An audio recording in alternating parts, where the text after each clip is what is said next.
Thank you, and Minister, you're very welcome here this morning. And I thought this commencement matter on this topic would be a good opportunity for you to clear the air. The issue on the table is the allocation of €1.1 million to LGBTQ plus projects, having been diverted from schemes for the Traveller and Roma communities, migrant integration and the Magdalen laundries redress.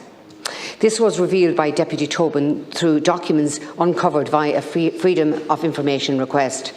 Your personal request in 2021 to reallocate funding of €750,000 to the LGBT community service funding called, thereby doubling its Exchequer funding, was characterised as a, quote, once-off exceptional measure.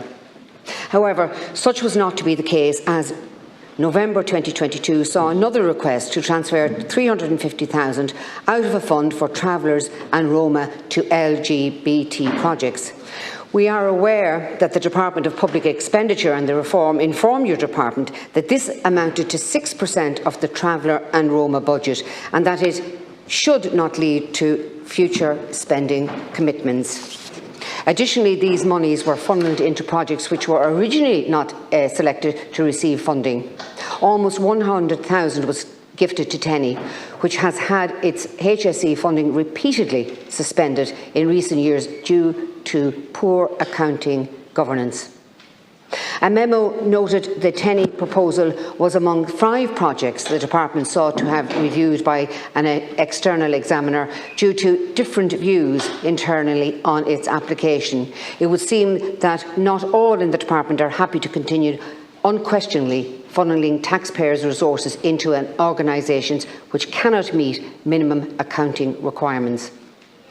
While of course it is desirable that public monies be used for public good and that unspent monies serve no one, the question many people have in relation to these revelations is why were only LGBT organisations in receipt of the funding?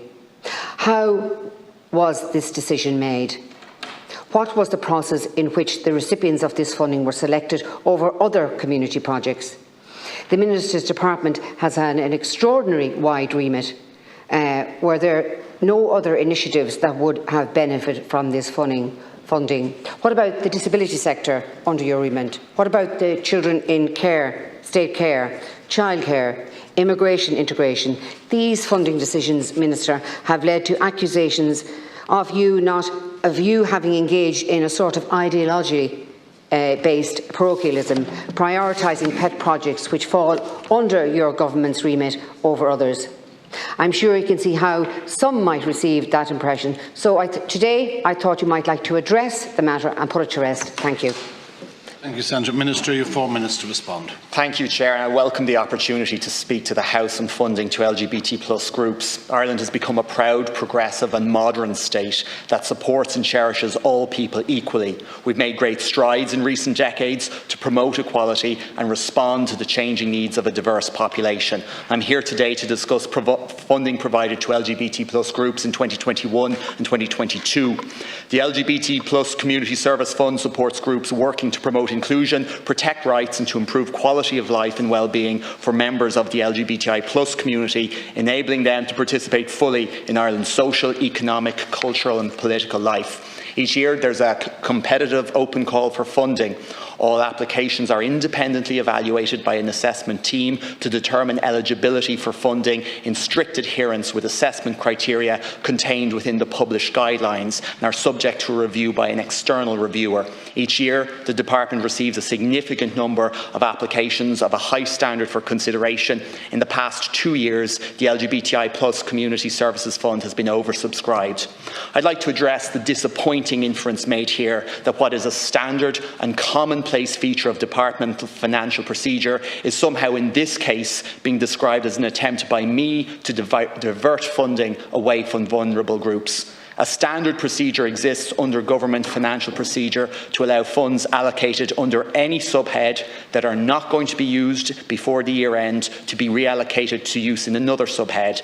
This is a process known as veerment. It occurs in every department and it has taken place in my own department 26 times over the past 3 years. I stress again, monies that are uncommitted cannot be spent by end of year, either are returned to the central fund, returned to DEPR, or must be reallocated within a departmental vote.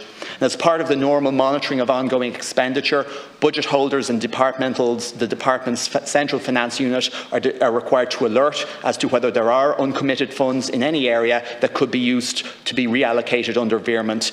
Any decision to seek sanction for veerment must be approved at senior level before being submitted to DEPR. And I think it's disappointing in the extreme that members in both houses charged with a financial oversight of government would seek to engage in outright misinformation, and yet again, in doing so, although always implied, always unspoken, the charge rests that I, as a gay politician, must be up to no good in an effort to benefit my own community.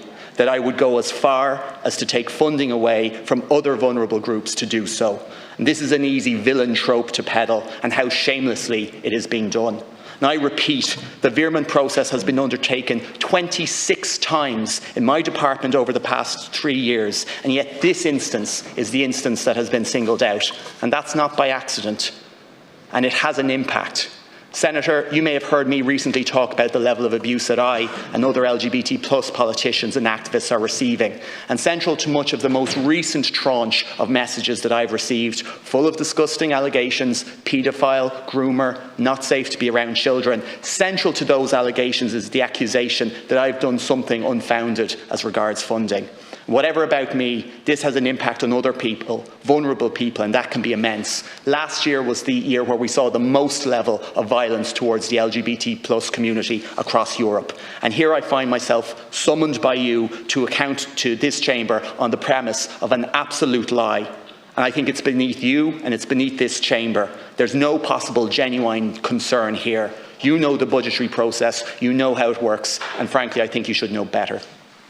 Thank you, Minister, for that very comprehensive response. Senator, you have one minute to respond. Thank you very much, Chair. And Minister, absolutely I would condone anybody that would make any personal remarks in relation to you because of your sexuality. That's not why I'm here this morning. Minister, I understand we don't want money sitting unused, and that environments are an important part of ensuring the continued efficiency of government spending. And it's simply the case that many found it unusual that all of these unspent monies from various disparate funds ended up being siphoned off and spent on the same issue. Your department has the widest remit of any government department.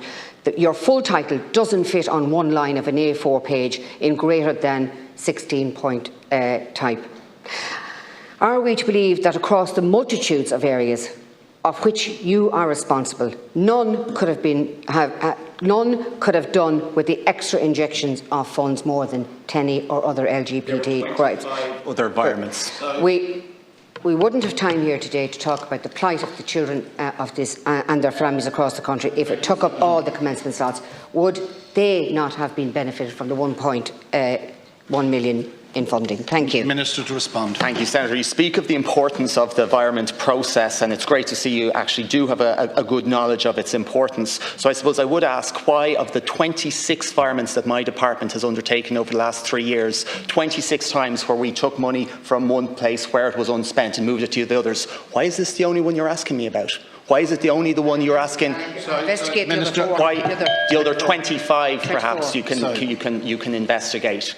The reason, and I know the reason, and you know the reason, and the reason has this unspoken assertion that I've done something dodgy here, that I've looked to channel money into LGBT+ groups. And Senator, you've spoke on International Women's Day, you spoke very eloquently about the fact that you have the voice here and you have a voice to raise issues that maybe others don't want heard spoken about. Well, I can tell you I have a voice too, and I won't allow an assertion like this be put against me.